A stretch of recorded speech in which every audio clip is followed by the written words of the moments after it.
On that, your assertion still stands that since '97 the poor have paid more in income tax. Absolutely, and we've got a detailed briefing which we can give to you afterwards. Andrew. If you look at Britain in the 21st century, you still have to conclude that banking is one of the few things which will remain a world leader.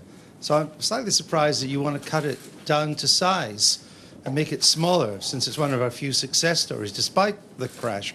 I mean, are German liberals complaining that the German car industry is too big?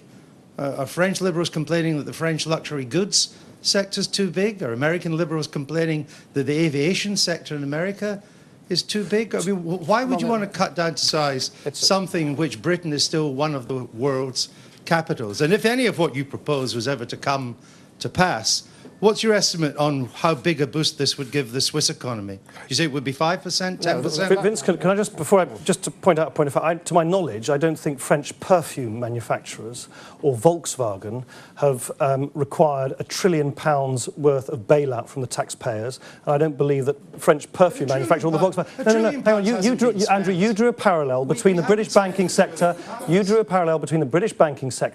and German car manufacturers and French luxury goods. They have not held a gun to the head of the rest of the British economy in the way that the banking system has in this country. Well, that's the fundamental point. It's a different kind of industry. It's not the same as a specialised manufacturing industry, which doesn't pose systemic risk to the whole economy. The argument that we base our points upon is not something that simply comes out of the Liberal Democrat Party. We're taking the advice of the Governor of the Bank of England and his colleagues that the banks, as they're currently structured, are dangerous, and they have to be fundamentally restructured and reformed. I mean, this is where the drive for the change of policy is coming from. And he's worried about systemic risk, which is not posed by a manufacturing industry in other countries. Your other point about the exodus to Switzerland, I mean, we did check this, and the number of people who left for Switzerland last year, the number of bankers actually declined. I know you told me a few weeks ago they're going to Dubai instead, but actually there isn't a great deal of evidence at the moment this exodus is materialising. One last one, I'm afraid. Michael. Mike White from the Guardian. Point of clarification and one question. Clarification, are we saying that the 200 billion of quantitative easing, which has sort of helped ease the economy off the rocks, is in fact largely gone to restoring the balance sheets of the banks and pumping up the stock exchange rather than where it's needed in loans and to the wider struggling British economy? Is that what we're saying, more or less? And secondly, quickly, your 5 points sound fine to me, but I'm not as rich as Andrew Neil. Ministers always...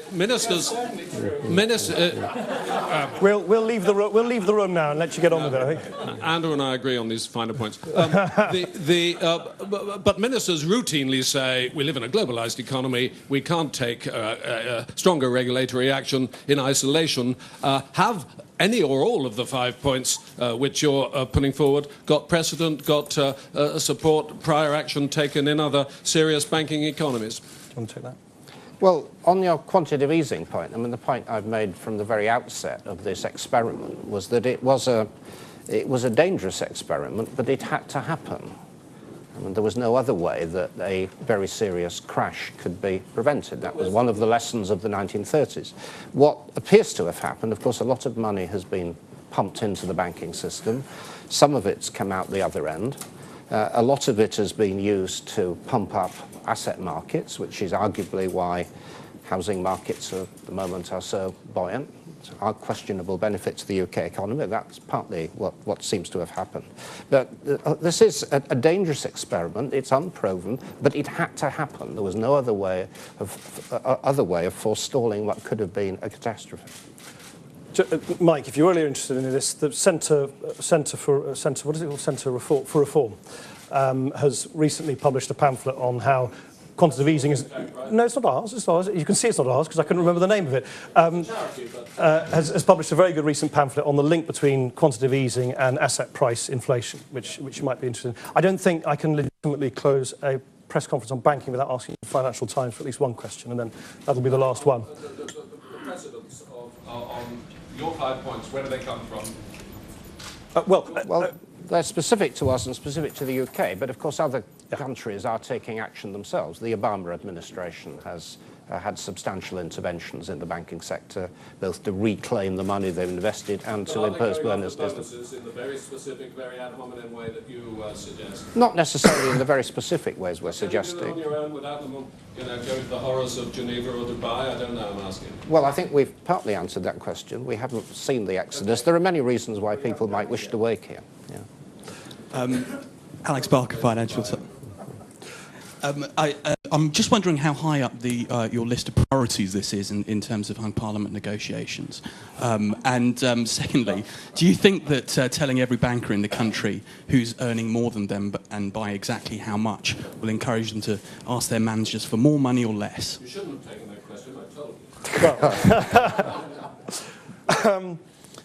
you. We think that reform of the banking system is a prerequisite for the restructuring of the British economy, which is one of the 4 big priorities that we'll set out in our manifesto tomorrow. I don't regard those 4 priorities as a sort of pick and choose menu for any negotiations, which may or very well may not take place.